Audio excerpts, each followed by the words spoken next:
Joining us now is Larry Summers, former director of the National Economic Council in the Obama administration, also the former Treasury Secretary in the Clinton administration, now a professor at the Harvard Kennedy School.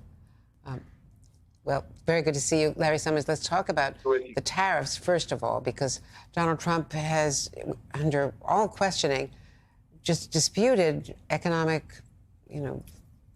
understanding that tariffs create a burden on the consumers here, that tariffs are not paid by the country that is hit by these tariffs. But Donald Trump seems to be believing that this is a weapon that will actually raise money for the U.S. and not cause inflation. Look, tariffs are a self-inflicted supply shock to our economy.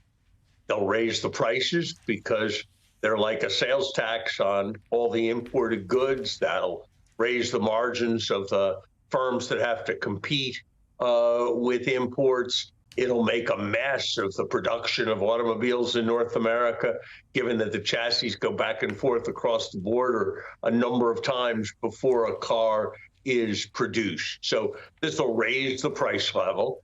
This will make American families poorer. The Yale Budget Lab estimates by more than $1,000 per American household.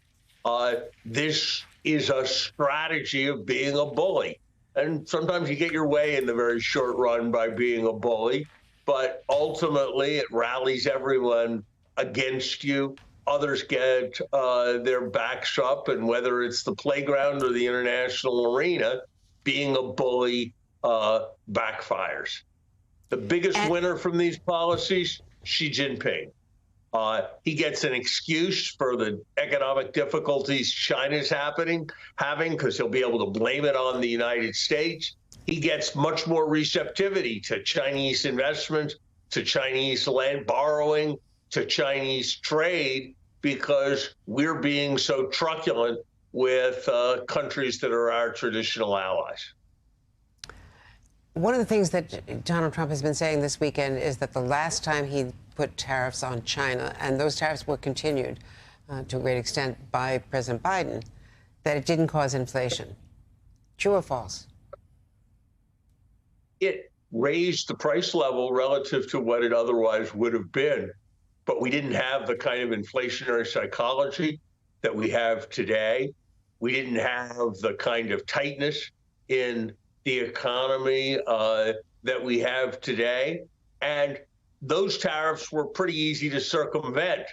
When he does it with multiple countries, those are going to be much harder to circumvent.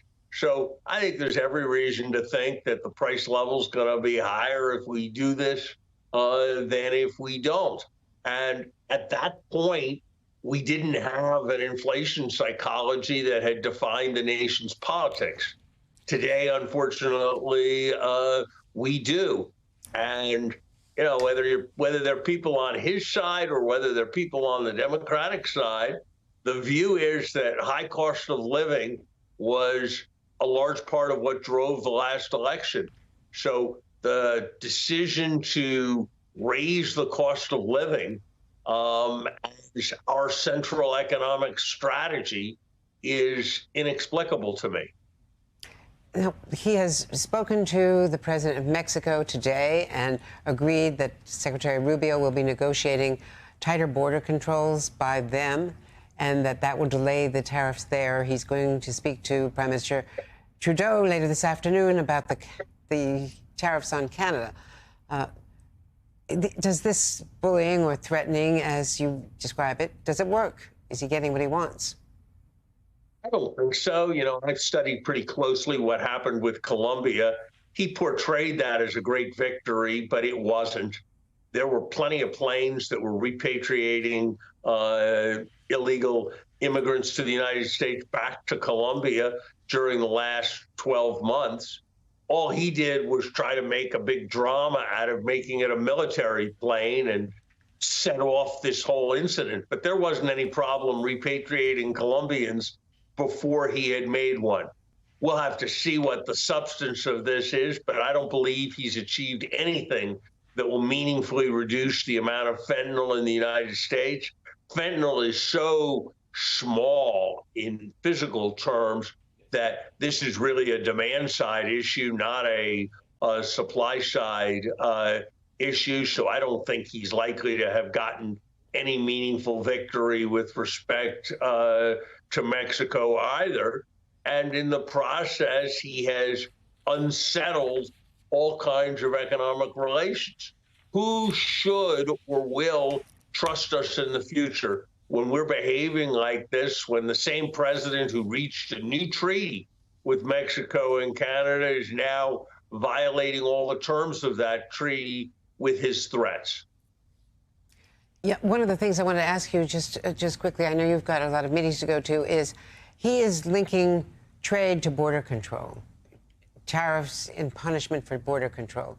And how complicated is that? Because it was his team personally who negotiated the new NAFTA deal with Mexico and Canada. This is